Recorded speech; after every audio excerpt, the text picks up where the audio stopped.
Price lord. ಯೇಸು ಕ್ರಿಸ್ತನ ಹೆಸರಿನಲ್ಲಿ ಜಯದ ವಾಕ್ಯ ಈ ಕಾರ್ಯಕ್ರಮಕ್ಕೆ ನಿಮ್ಮನ್ನು ನಾನು ಸ್ವಾಗತಿಸ್ತಾ ಇದ್ದೇನೆ. ಬನ್ನಿ, ಇವತ್ತಿನ ದಿನವು ಕರ್ತನಿಂದ ನೇಮಿಸಲ್ಪಟ್ಟಿದೆ. ಇದರಲ್ಲಿ ನಾವು ಆನಂದ ಪಡೋಣ, ಸಂತೋಷ ಪಡೋಣ. ಸಂತೋಷ ಆನಂದದೊಡನೆ ತಂದೆಯ ದೇವರನ್ನು ಆರಾಧಿಸುವ. ಓಕೆ, ಆರಾಧನೆ ಆದ ನಂತರ ನಾವು ದೇವರ ವಾಕ್ಯವನ್ನು ಧ್ಯಾನ ಮಾಡುವ. Come, let us worship god with together.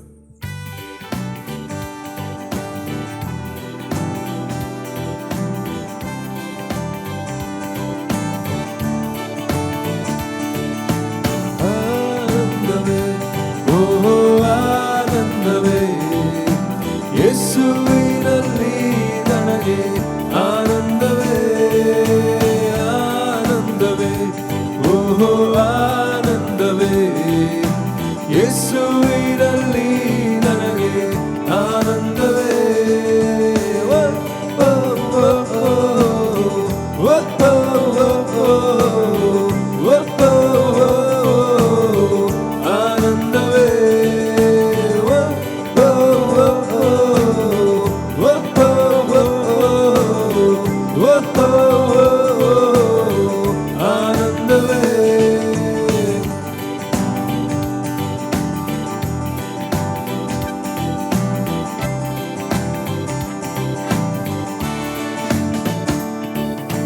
ಪಾಪ ಪರಿಹಾರಿ ಯೇಸು, ಶಾಪ ಪರಿಹಾರಿ ಯೇಸು, ಸಂತೋಷ ಸಮಾಧಾನ ಆನಂದವೇ. ಪಾಪ ಪರಿಹಾರಿ ಯೇಸು, ಶಾಪ ಪರಿಹಾರಿ ಯೇಸು, ಸಂತೋಷ ಸಮಾಧಾನ ಆನಂದವೇ, ಆನಂದವೇ, ಓ ಆನಂದವೇ. ಯೇಸುವಿನಲ್ಲಿ ನನಗೆ ಆನಂದವೇ, ಆನಂದವೇ, ಓ ಆನಂದವೇ. ಯೇಸುವಿನಲ್ಲಿ ನನಗೆ ಆನಂದವೇ.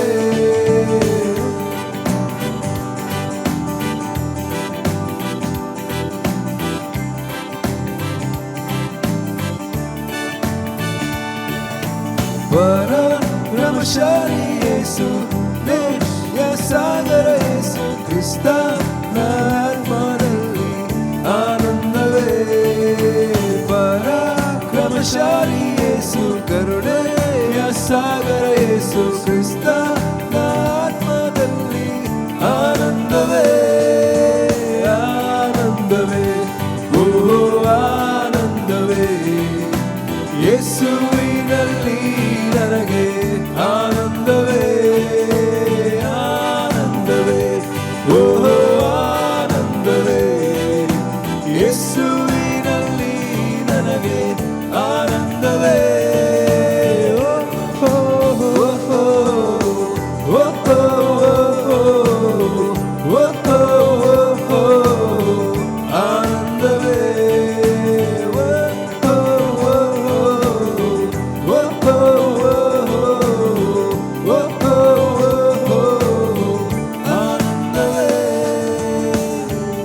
ದೇವರ ನಾಮಕ್ಕೆ ಸ್ತೋತ್ರವಾಗಲಿ. ಇವತ್ತು ನಾವು ಧ್ಯಾನಕ್ಕೆ ತೆಗೆದುಕೊಂಡಂತಹ ದೇವರ ವಾಕ್ಯದ ಭಾಗ ಯೋಹಾನನ ಸುವಾರ್ತೆ 20ನೇ ಅಧ್ಯಾಯ 30ನೇ ವಚನ ಮತ್ತು 31ನೇ ವಚನ. Gospel of John chapter 20 verse 30 and 31. ಯೇಸು ಇನ್ನು ಬೇರೆ ಎಷ್ಟೋ ಸೂಚಕ ಕಾರ್ಯಗಳನ್ನು ತನ್ನ ಶಿಷ್ಯರ ಮುಂದೆ ಮಾಡಿದನು. ಅವುಗಳು ಈ ಗ್ರಂಥದಲ್ಲಿ ಬರೆದಿರುವುದಿಲ್ಲ. ಆದರೆ ಯೇಸು ದೇವಕುಮಾರನಾದ ಕ್ರಿಸ್ತನೆಂದು ನೀವು ನಂಬುವಂತೆಯೂ ನಂಬಿ ಆತನ ಹೆಸರಿನ ಮೂಲಕವಾಗಿ ಜೀವವನ್ನು ಪಡಕೊಳ್ಳುವಂತೆಯೂ ಇಷ್ಟೆಲ್ಲ ಬರೆದಿದೆ. ಇಲ್ಲಿ ದೇವರ ವಾಕ್ಯ ಹೇಳ್ತದೆ, ಯೇಸು ಸ್ವಾಮಿ ತನ್ನ 3.5 ವರ್ಷದಲ್ಲಿ ಅನೇಕ ಅದ್ಭುತಗಳನ್ನು, ಅನೇಕ ಸೂಚಕ ಕಾರ್ಯಗಳನ್ನು ಆತನು ಮಾಡಿದ್ದಾನೆ. ದೇವರ ವಾಕ್ಯ ಹೇಳ್ತದೆ, ಅದೆಲ್ಲ ಈ ಗ್ರಂಥದಲ್ಲಿ ಬರೆದಿರುವುದಿಲ್ಲ. ನಮಗೆ ಎಷ್ಟು ಬೇಕು ಅಷ್ಟು ಮಾತ್ರವೇ ಅಲ್ಲಿ ಬರೆಯಲ್ಪಟ್ಟಿದೆ. The purpose is very important. ಯಾಕೆ ಇಷ್ಟೆಲ್ಲ ಬರೆಯಲ್ಪಟ್ಟಿದೆ? ಇಲ್ಲಿ ಬೈಬಲ್ ಇದೆ, ಆದರೆ ಯೇಸು ದೇವಕುಮಾರನಾದ ಕ್ರಿಸ್ತನೆಂದು ನೀವು ನಂಬುವಂತೆಯೂ ನಂಬಿ ಆತನ ಮೂಲಕ ಜೀವವನ್ನು ಪಡಕೊಳ್ಳುವಂತೆಯೂ ಇಷ್ಟೆಲ್ಲ ಬರೆದಿದೆ. ಅದರ ಅರ್ಥ ನಿತ್ಯ ಜೀವವನ್ನು ಹೊಂದಬೇಕು, ನಾವು ನಿತ್ಯ ಜೀವವನ್ನು ಹೊಂದಬೇಕೆಂದು ಇಷ್ಟೆಲ್ಲ ಬರೆದಿದೆ. ಯೇಸು ಬಂದ ಉದ್ದೇಶ ಈ ಲೋಕಕ್ಕೆ ಕಾರಣ ಏನಂತ ಹೇಳಿದರೆ, ಆತನು ಕೇವಲ ಅದ್ಭುತಗಳನ್ನು ಮಾಡಲಿಕ್ಕೆ, ಸೂಚಕ ಕಾರ್ಯಗಳನ್ನು ಮಾಡಲಿಕ್ಕೆ ಅಥವಾ ಇದೆಲ್ಲ ಸಂಗತಿಗೋಸ್ಕರ ಆತನು ಬಂದದ್ದಲ್ಲ. ಯೇಸು ಈ ಲೋಕಕ್ಕೆ ಬಂದದ್ದು ಇಷ್ಟೇ, ಮನುಷ್ಯನು ದೇವರ ಅನ್ಯೋನ್ಯತೆಯನ್ನು ಕಳಕೊಂಡಿದ್ದನು, ಮನುಷ್ಯನು ದೇವರ ಜೀವವನ್ನು ಕಳಕೊಂಡಿದ್ದನು, ಮನುಷ್ಯನು ದೇವರ ಮಹಿಮೆಯನ್ನು ಕಳಕೊಂಡಿದ್ದನು. ಏನು ಆ ಸಂಬಂಧ ಇದೆ ಅದನ್ನು ನಾವು ಪಡಕೊಳ್ಳುವುದಕ್ಕೋಸ್ಕರ ಇದೆಲ್ಲ ಆತನು ಮಾಡಿದನು. ಸೂಚಕ ಕಾರ್ಯಗಳು, ಅದಕ್ಕೆ ಸೈನ್ಸ್ ಆ್ಯಂಡ್ ವಂಡರ್ಸ್ ಅಂತ ಹೇಳಿದೆ. ಸೂಚಕ ಕಾರ್ಯಗಳು ಅಂದರೆ ಸೈನ್ ಆ್ಯಂಡ್ ವಂಡರ್. ಈ ಸೈನ್ ವಂಡರ್ ಯಾಕೆ ಇರುವಂಥದ್ದು? ನೀವೊಂದು ರೋಡಲ್ಲಿ ಹೋಗ್ತೀರಿ, ರಸ್ತೆಯಲ್ಲಿ ಹೋಗುತ್ತಿರುವಾಗ ಅಲ್ಲಿ ಸೂಚಕ ಫಲಕಗಳಿವೆ, ಸೂಚಕ ಫಲಕಗಳು ಅಥವಾ ಸೈನ್ ಬೋರ್ಡ್ ಅಂತ ಹೇಳ್ತದೆ. ಓಕೆ, ಆ ಸೈನ್ ಬೋರ್ಡ್ ನಿಮಗೆ ಡೈರೆಕ್ಷನ್ ತೋರಿಸ್ತದೆ. ರೈಟಿಗೆ ಹೋದರೆ ನೀವು ಮುಂಬೈ ಹೋಗ್ತೀರಿ, ಲೆಫ್ಟಿಗೆ ಹೋದರೆ ನೀವು ಮಂಗಳೂರು ಅಥವಾ ಕೇರಳಕ್ಕೆ ಹೋಗ್ತೀರಿ ಅಂತ. ದಿ ಇಂಪಾರ್ಟೆಂಟ್ ನಮ್ಮ ಡೆಸ್ಟಿನಿ, ನಮಗೆಲ್ಲಿ ಹೋಗಬೇಕು. ಆ ಸೂಚಕ ಫಲಕಗಳ ಮೂಲಕ, ಸೈನ್ ಬೋರ್ಡ್ಗಳ ಮೂಲಕ ನಾವು ಸರಿಯಾದ ರೋಡಲ್ಲಿ ಸರಿಯಾದ ಉದ್ದೇಶಕ್ಕೆ ಹೋಗಿ ರೀಚ್ ಆಗ್ತೇವೆ. ಬಟ್ ಅಲ್ಲಿ ಸೂಚಕ ಫಲಕವನ್ನು ನೋಡಿ ಅಲ್ಲೇ ನಾವು ಕೂತ್ಕೊಂಡು ಸಂತೋಷಪಟ್ಟು ಅಲ್ಲೇ ನಿಂತು ಅಲ್ಲೇ ಸೂಚಕ ಫಲಕದೊಟ್ಟಿಗೆ ಗಾಡಿ ರೌಂಡ್ ಹಾಕಿದರೆ ನಾವು ಹೋಗಿ ಮುಟ್ಟೋದಿಲ್ಲ. ಓಕೆ, ಅಲ್ಲಿ ಒಂದು ಸೂಚಕ ಫಲಕಗಳು ಇಟ್ಟಿದೆ, ಅಲ್ಲಿ ಒಂದು ರೀಸನಿಗೆ, ಒಂದು ಕಾರಣಕ್ಕೆ, ಯಾಕೆ? ನಮಗೆ ಡೈರೆಕ್ಷನ್ ತೋರಿಸಲಿಕ್ಕೆ. ಅದೇ ರೀತಿ ಈ ಸೂಚಕ ಕಾರ್ಯಗಳು ಬಾರ್ನ್ ಅಗೇನ್ ಆದ ವಿಶ್ವಾಸಿಗಳಿಗೆ ಅಲ್ಲ, ಅವರೇ ಒಂದು ಸೈನ್ ಮತ್ತು ವಂಡರ್ ಆಗಿದ್ದಾರೆ, ಅವರೇ ಒಂದು ಸೂಚನೆ ಆಗಿದ್ದಾರೆ, ಅವರೇ ಒಂದು ಅದ್ಭುತವಾಗಿದ್ದಾರೆ. ಅದಕ್ಕೋಸ್ಕರ ಬೈಬಲಲ್ಲಿ ಅನೇಕ ಅದ್ಭುತಗಳು ಯೇಸು ಮಾಡಿದ, ಅನೇಕ ಸ್ವಸ್ಥತೆಗಳನ್ನು ಮಾಡಿದ, ಅನೇಕ ಕುಂಟರು ನಡೆಯುವಂತೆ, ಕುರುಡರು ಕಾಣುವಂತೆ, ಅನೇಕರು ಕಿವುಡರು ಕೇಳುವಂತೆ, ಅನೇಕ ಕುಷ್ಠ ರೋಗಿಗಳು, ರಕ್ತಸ್ರಾವದ ಸ್ತ್ರೀ, ಕುರುಡರು, ಬೆನ್ನು ಬೊಗ್ಗಿದವರು, ನಾನಾ ರೀತಿಯ ರೋಗದಲ್ಲಿ ಇದ್ದವರು, ಸೈತಾನು ಏನೆಲ್ಲ ರೋಗಗಳನ್ನು ತಂದಿದ್ದಾನೋ ಈ ಸ್ವಾಮಿ ಅವೆಲ್ಲವುಗಳನ್ನು ಸ್ವಸ್ಥಪಡಿಸಿದ. ಯಾರ್ಯಾರು ನಂಬಿದರು ಅವರಿಗೆ ಬಿಡುಗಡೆ ಆಯಿತು, ಅವರು ಅದ್ಭುತಗಳನ್ನು ಹೊಂದಿದರು. ಇಲ್ಲಿ ಅಷ್ಟೆಲ್ಲ ಅದ್ಭುತಗಳು ಮಾಡಿದರು, ಅದು ಎಲ್ಲವನ್ನು ಬರೆಯಲಿಲ್ಲ, ಅದರ ಅಗತ್ಯ ಇಲ್ಲ. ಓಕೆ, ಅಲ್ಲಿ ಒಂದು ಬರೆಯಲ್ಪಟ್ಟಿದೆ. ಯಾಕಂತ ಹೇಳಿದ್ರೆ ಯೇಸು ದೇವಕುಮಾರನಾದ ಕ್ರಿಸ್ತನೆಂದು ನಾವು ನಂಬಿ ಆತನ ಹೆಸರಿನ ಮೂಲಕ ನಿತ್ಯ ಜೀವವನ್ನು ಪಡಕೊಳ್ಳಬೇಕೆಂದು ಈ ಸಂಗತಿಗಳನ್ನು ಬರೆದಿದ್ದಾನೆ. ಓಕೆ, ಹಳೆ ಒಡಂಬಡಿಕೆಯಲ್ಲಿ ನಾವು ನೋಡ್ತೇವೆ, ಆದಿಕಾಂಡದಿಂದ ನಮಗೆ ಎಷ್ಟು ಬೇಕು ಅಷ್ಟು ಬರೆಯಲ್ಪಟ್ಟಿದೆ. ಓಕೆ, ಆದಾಮನು ದೇವರಿಂದ ನಿರ್ಮಿತನಾದನು, ಆದಾಮನ ಮಗ ಸೇತನು, ಸೇತನ ಮಗ ಇಂಥವನು, ಹೀಗೆ ಬ್ಲಡ್ ಲೈನ್ ಬರೆಯಲ್ಪಟ್ಟಿದೆ. ನೆಕ್ಸ್ಟ್ ಅಲ್ಲಿ ನೋಡ್ತೇವೆ, ಆದಾಮನಿಗೆ ಅನೇಕ ಮಕ್ಕಳಿದ್ದರು. ಓಕೆ, ಸೇತನಿಗೆ ಅನೇಕ ಗಂಡು ಹೆಣ್ಣು ಮಕ್ಕಳಿದ್ದರು. ಅನಂತರ ಎನೋಷನಿಗೆ ತುಂಬ ಮಕ್ಕಳಿದ್ದರು. ಅಲ್ಲಿಂದ ನಾವು ನೋಡ್ತೇವೆ ಹನೋಕ, ಮೆತುಶಲ್, ನೋವಾ. ಇಲ್ಲಿ ನೋಡುವಾಗ ನಾವು ನೋಡ್ತೇವೆ ಬ್ಲಡ್ ಲೈನ್. ಇದೆಲ್ಲ ನಮಗೆ ಅವರ ಹಿಸ್ಟ್ರಿ ಬೇಕಾಗಿಲ್ಲ. ಕಾಯನನ ಹೆಂಡತಿ ಯಾರು, ಓಕೆ, ಅದೆಲ್ಲ ಬೇಕಾಗಿಲ್ಲ ನಮಗೆ ಏನು ಬೇಕು? ಇಂಪಾರ್ಟೆಂಟ್, ಯೇಸು ಯಾಕೆ ಈ ಲೋಕಕ್ಕೆ ಬಂದ? Okay, what is the purpose of Christ, what is the purpose of Jesus? Yesu ಈ ಲೋಕಕ್ಕೆ ಬಂದಂಥ ಉದ್ದೇಶ ಏನು? ಉದ್ದೇಶ ಏನಂತ ಹೇಳಿದ್ರೆ ನಾವೆಲ್ಲರೂ ನಿತ್ಯ ಜೀವವನ್ನು ಹೊಂದಬೇಕೆಂದು. ಪ್ರೇರೆ, ಈ ಲೋಕದಲ್ಲಿ ನಾವು ಜೀವಿಸ್ತಾ ಇದ್ದೇವೆ. ಲೋಕದಲ್ಲಿ ನಾವು ಜೀವಿಸ್ತಿರುವಾಗ ನಾವು ಒಬ್ಬ ವ್ಯಕ್ತಿ ದೇಹವನ್ನು ಬಿಟ್ಟವನು ಎಲ್ಲಿ ಹೋಗುತ್ತಾನೆ? ಅನೇಕರ ಪ್ರಶ್ನೆ. ದೇಹವನ್ನು ಬಿಟ್ಟ ನಂತರ 2 ಸ್ಥಳಗಳಿವೆ, ಒಂದು ಯಾತನೆಯ ಸ್ಥಳ, ಮತ್ತೊಂದು ಪರಲೋಕ ಅಥವಾ ನರಕ ಅಥವಾ ಪರಲೋಕ. ನೀನು ಪರಲೋಕಕ್ಕೆ ಹೋಗಬೇಕಾ ಅಥವಾ ನರಕಕ್ಕೆ ಹೋಗಬೇಕಾ ಡಿಸೈಡ್ ನೀನು ದೇಹ ಬಿಟ್ಟ ಮೇಲೆ ನೀನು ಡಿಸೈಡ್ ಮಾಡಲಿಕ್ಕೆ ಆಗೋದಿಲ್ಲ.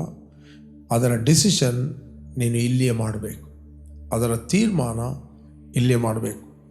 ಓಕೆ, ಆ ಒಂದು ನಿತ್ಯ ಜೀವವನ್ನು ಪಡಕೊಳ್ಳುವುದಕ್ಕೋಸ್ಕರ ಯೇಸು ಸ್ವಾಮಿ ಈ ಲೋಕಕ್ಕೆ ಬಂದ, ಅನೇಕ ಅದ್ಭುತಗಳನ್ನು ಮಾಡಿದ, ಓಕೆ, ಆತನು ಸತ್ತ, ರಕ್ತವನ್ನು ಸುರಿಸಿದ, ಪ್ರಾಣವನ್ನು ಕೊಟ್ಟ. ಯಾರಿಗೋಸ್ಕರ ಕೊಟ್ಟ? ನನಗೋಸ್ಕರ ಕೊಟ್ಟ, ನಿನಗೋಸ್ಕರ ಕೊಟ್ಟ. ಆತನು ಹೂಣಲ್ಪಟ್ಟ, 3ನೇ ದಿನ ಸತ್ತವರೊಳಗಿಂದ ಎದ್ದು ಬಂದ. ಓಕೆ, ಆತನು ಪುನರುತ್ಥಾನಾದ. ಯಾರು ಈ ಒಂದು ಸತ್ಯಾಂಶಗಳನ್ನು ಒಪ್ಪುತ್ತಾರೋ, ನಂಬುತ್ತಾರೋ ಅವರಿಗೆ ದೇವರ ಮಕ್ಕಳಾಗುವ ಅಧಿಕಾರ ಕೊಟ್ಟ. Please God. ಯೇಸು ಸ್ವಾಮಿ ಕಲ್ವರಿ ಕ್ರೂಜೆಯಲ್ಲಿ ಸತ್ತಾಗ ಆತನಿಗೆ ಉಗುಳಿದರು, ಆತನಿಗೆ ಗೇಲಿ ಮಾಡಿದರು, ಆತನಿಗೆ ಮುಳ್ಳಿನ ಕಿರೀಟವನ್ನಿಟ್ಟರು, ಶಿಲುಬೆಗೆ ಹಾಕಿದ್ದರು. ನೀನು ದೇವರ ಮಗನಾಗಿದ್ದರೆ ಮೊದಲು ನಿನ್ನನ್ನು ರಕ್ಷಿಸು ಮತ್ತು ನಮ್ಮನ್ನು ರಕ್ಷಿಸು ಅಂತ ಹೇಳಿದರು. ಒಬ್ಬ ಕಳ್ಳ ಹೇಳಿದ. ಓಕೆ, ಮತ್ತು ಕೆಲವರು ತನ್ನನ್ನೇ ರಕ್ಷಣೆ ಮಾಡಲಿಕ್ಕೆ ಆಗಲಿಲ್ಲ, ಬೇರೆಯವ್ರನ್ನ ಹೇಗೆ ರಕ್ಷಣೆ ಮಾಡ್ತಾ ಗೇಲಿ ಮಾಡಿದರು.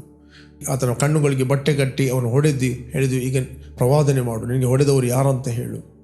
ಆತನು ಉಗುಳಿದರು, ಎಲ್ಲವನ್ನು ಮಾಡಿದ. ಓಕೆ, ಆತನು ಯಾರಿಗೋಸ್ಕರ ಸಾಯ್ತಾ ಇದ್ದಾನೋ, ಯಾರಿಗೋಸ್ಕರ ಪ್ರಾಣವನ್ನು ಕೊಡ್ತಾ ಇದ್ದಾನೋ ಅದು ಅವರಿಗೇ ಗೊತ್ತಿಲ್ಲ, ಅದು ಯಾಕೆ ಸಾಯ್ತಾ ಇದ್ದಾನಂತ.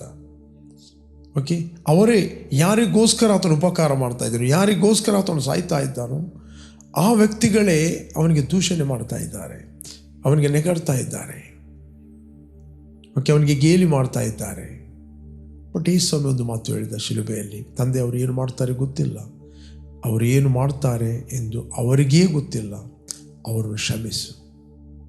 No grudge, no bitterness. Yesu ತನ್ನವರನ್ನು ಸಂಪೂರ್ಣವಾಗಿ ಪ್ರೀತಿಸಿದ. ಓಕೆ, ಇವತ್ತು ನಾವು ನೋಡ್ತೇವೆ ಅನೇಕರು ಹಿಂಸಕರು, ಕ್ರೈಸ್ತ ಸಭೆಯನ್ನು ಹಿಂಸೆಪಡಿಸುವವರು, ಅನೇಕರು ವಿರೋಧಿಗಳು, ಓಕೆ, ಸಭೆಯನ್ನು ಹಾಳು ಮಾಡುವವರು, ಅವರೇ ಇವತ್ತು ರಕ್ಷಣೆ ಹೊಂದಿ ನಿತ್ಯ ಜೀವನ ಹೊಂದಿ ಅವರು ಹಾಳು ಮಾಡಿದ್ದನ್ನೇ ಅವರೇ ಸರಿ ಮಾಡ್ತಾ ಇದ್ದಾರೆ. ಓಕೆ, ಅದಕ್ಕೆ ಅಪೊಸ್ತಲ ಪೌಲ ಹೇಳ್ತಾನೆ, ಒಂದು ವಚನವನ್ನು ನಾನು ಓದ್ತೇನೆ. I will read for you. ಗಲಾತ್ಯ 1ನೇ ಅಧ್ಯಾಯ 11ನೇ ವಚನ. ಸಹೋದರರೇ, ನಾನು ಸಾರಿದ ಸುವಾರ್ತೆಯಂತೂ ಮನುಷ್ಯ ಕಲ್ಪನೆ ಅಲ್ಲವೆಂದು ನಿಮಗೆ ತಿಳಿಯಪಡಿಸುತ್ತೇನೆ. ನಾನು ಅದನ್ನು ಮನುಷ್ಯನಿಂದ ಹೊಂದಲಿಲ್ಲ, ನನಗೆ ಯಾರು ಉಪದೇಶಿಸಲಿಲ್ಲ, ಯೇಸು ಕ್ರಿಸ್ತನೇ ಅದನ್ನು ನನಗೆ ಪ್ರಕಟಿಸಿದನು. ಹಿಂದೆ ನಾನು ಯಹೂದ್ಯ ಮತದಲ್ಲಿದ್ದಾಗ ನನ್ನ ನಡತೆ ಎಂಥದ್ದೆಂದು ನೀವು ಕೇಳಿದಿರಷ್ಟೇ. ನಾನು ದೇವರ ಸಭೆಯನ್ನು ಅತ್ಯಂತವಾಗಿ ಹಿಂಸೆಪಡಿಸಿ ಹಾಳು ಮಾಡುತ್ತಿದ್ದೇನೆ. ನಾನು ದೇವರ ಸಭೆಯನ್ನು ಅತ್ಯಂತವಾಗಿ ಹಿಂಸೆಪಡಿಸಿ ಹಾಳು ಮಾಡುತ್ತಿದ್ದೇನೆ. ಇದಲ್ಲದೆ ನಾನು ನನ್ನ ಪಿತೃಗಳಿಂದ ಬಂದ ಸಂಪ್ರದಾಯಗಳಲ್ಲಿ ಬಹು ಅಭಿಮಾನವುಳ್ಳವನಾಗಿ ನನ್ನ ಜನರೊಳಗೆ ಸಮಪ್ರಾಯದವರಾದ ಅನೇಕರಿಗಿಂತ ಯಹೂದ್ಯ ಮತಾಚಾರದಲ್ಲಿ ಆಸಕ್ತನಾಗಿದ್ದೆನು. ಯಹೂದ್ಯ ಮತಾಚಾರದಲ್ಲಿ, ರಿಲಿಜನಲ್ಲಿ ನಾನು ಆಸಕ್ತನಾಗಿದ್ದೆನು, ನಾನು ಅಭಿಮಾನಿಯಾಗಿದ್ದೇನು. ಓಕೆ, ಬೈಬಲ್ ನಾನು ಕ್ರೈಸ್ತ ಸಭೆಯನ್ನು ಹಾಳು ಮಾಡುತ್ತಿದ್ದೇನು.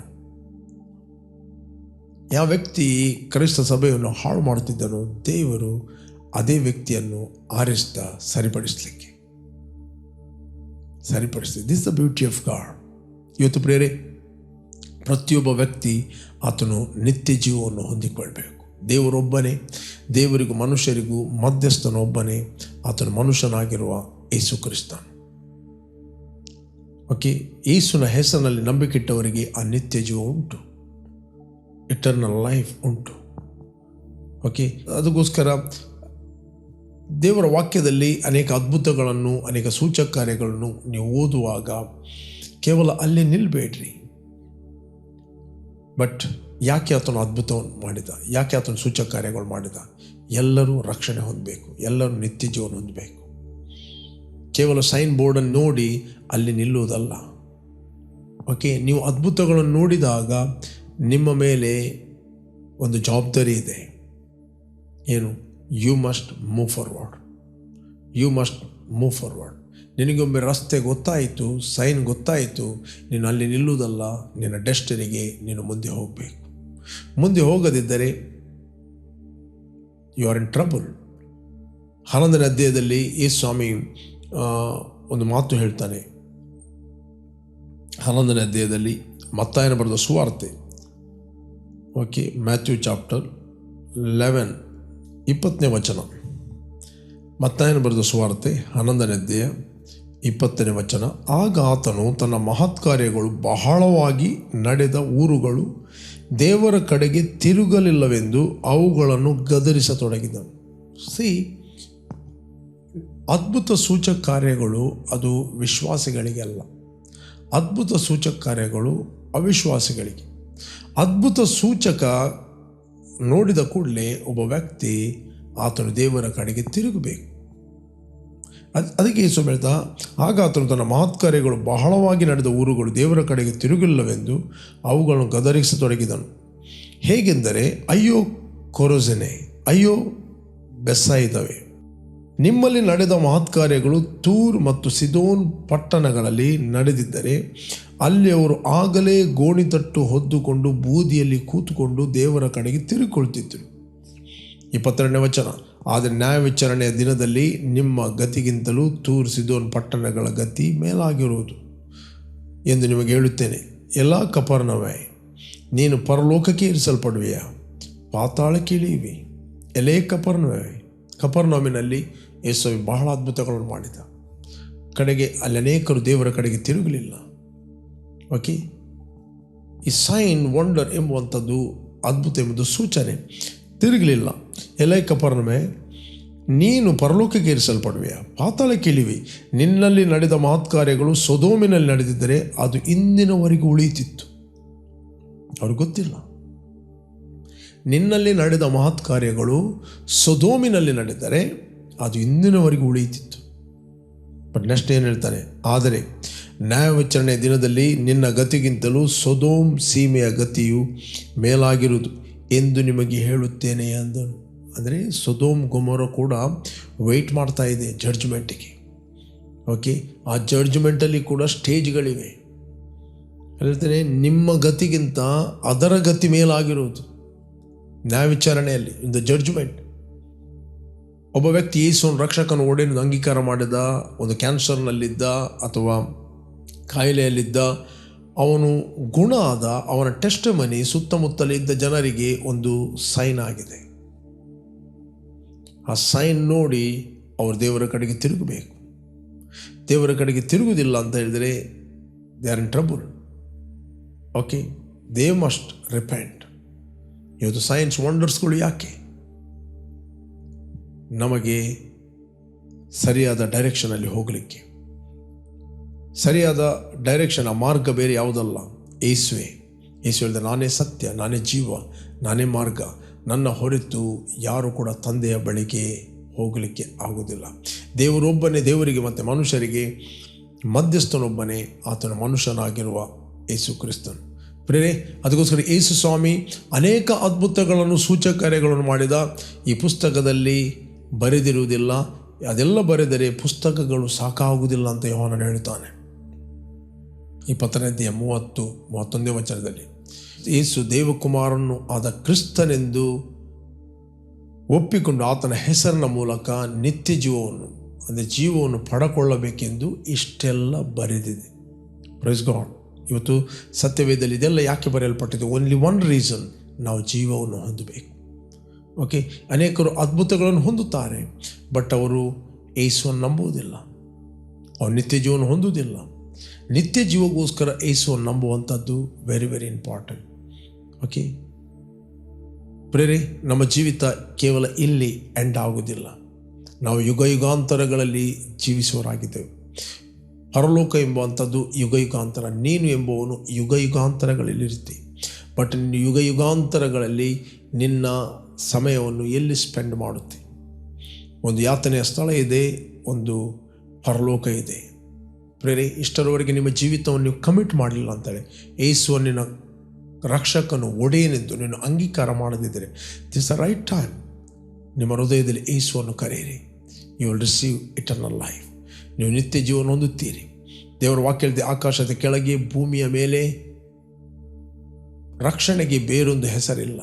There is only one name, his name is Jesus. ಇವತ್ತು ನೀವು ದೇವರ ವಾಕ್ಯವನ್ನು ಅನೇಕರು ಕೇಳ್ಬೋದು, ದೇವರ ವಾಕ್ಯವನ್ನು ಓದ್ಬೋದು. ಕೆಲವರು ವಿತೌಟ್ ಜೀಸಸ್ ದೇವರ ವಾಕ್ಯವನ್ನು ಓದ್ತಾರೆ. Praise God. ಯೇಸು ಇಲ್ಲದೆ ಅವ್ರ ನಂಬಿಕೆ, ಯೇಸು ಇಲ್ಲದೆ ಅವರು ಫೇತ್ ಬಗ್ಗೆ ಯೇಸು ಇಲ್ಲದೆ there positive confession, positive thinking. Jesus is our foundation. ನಮ್ಮ ನಿತ್ಯ ಜೀವಕ್ಕೆ ಆಧಾರ ಯೇಸು. ಯೇಸು ಇಲ್ಲ ಅಂತ ಹೇಳಿದರೆ ಏನಿಲ್ಲ. ದೇವರ ವಾಕ್ಯಗಳು ಎಷ್ಟೇ ಇದ್ದರೂ ಅದು ಯೇಸುವಿನಲ್ಲಿ ದೃಢವಾಗುತ್ತವೆ. ದೇವರ ಪ್ರಾಮಿಸಸ್ಗಳು ಎಷ್ಟೇ ಇದ್ದರೂ, ವಾಗ್ದಾನಗಳು ಎಷ್ಟೇ ಇದ್ದರೂ ಅದು ಕ್ರಿಸ್ತನಲ್ಲಿ ಎಸ್ ಮತ್ತು ಆಮೇನ್ ಆಗಿದೆ. ನೀವು ಯೇಸು ಇಲ್ಲದೆ ಎಷ್ಟು ವಾಕ್ಯ ಓದಿದರೂ ನಿಮಗೆ ಅರ್ಥ ಆಗುವುದಿಲ್ಲ. ಯೇಸು ಇಲ್ಲ ಅಂತ ಹೇಳಿದರೆ you are in deception. Jesus is the word. ಯೇಸುವೆ ಆ ವಾಕ್ಯವಾಗಿದ್ದಾನೆ. ಯೇಸುವೆ ಆ ವಾಕ್ಯ ಎಂಬ ಆತನು ನರ ಅವತಾರ ಎತ್ತಿ ನಮ್ಮ ಮಧ್ಯದಲ್ಲಿ ವಾಸಿಸ್ತಾನೆ.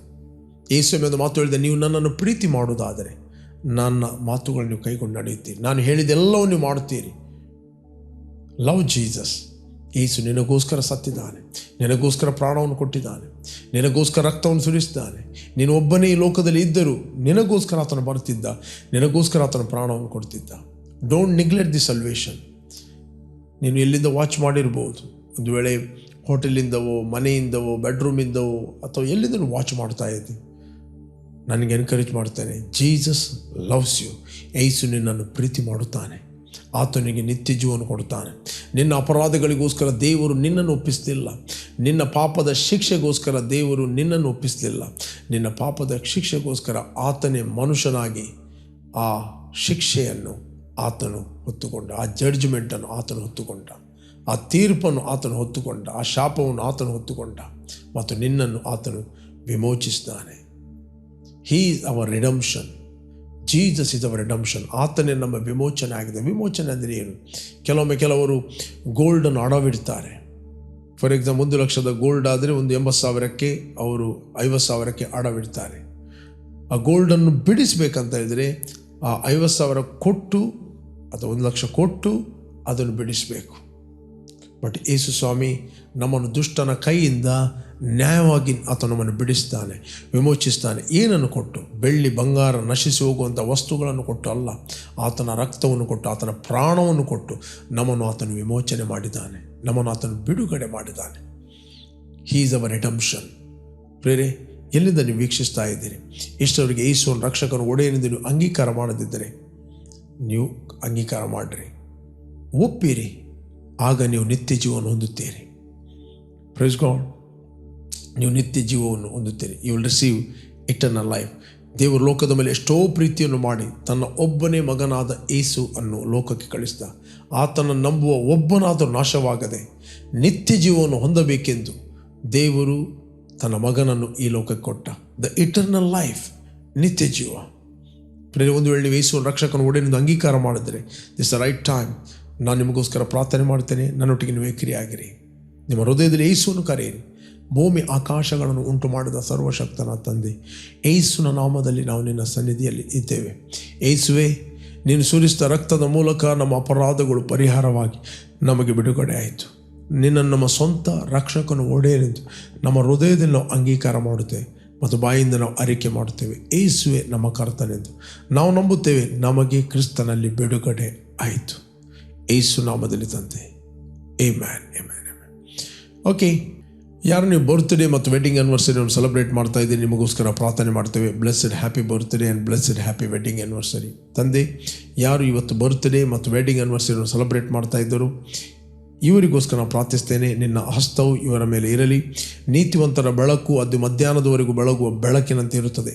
ಇವರ ಬೆಳಕು ಯಾವಾಗಲೂ ಪ್ರಕಾಶಿಸಲಿ, ಇವರ ಬೆಳಕು ಯಾವಾಗಲೂ ಪ್ರಜ್ವಲಿಸಲಿ ಮತ್ತು ಇವರ ದಾಂಪತ್ಯ ಜೀವಿತವು ಕಟ್ಟಲ್ಪಡಲಿ, ಅನ್ಯೋನ್ಯತೆ ಹೆಚ್ಚಲಿ.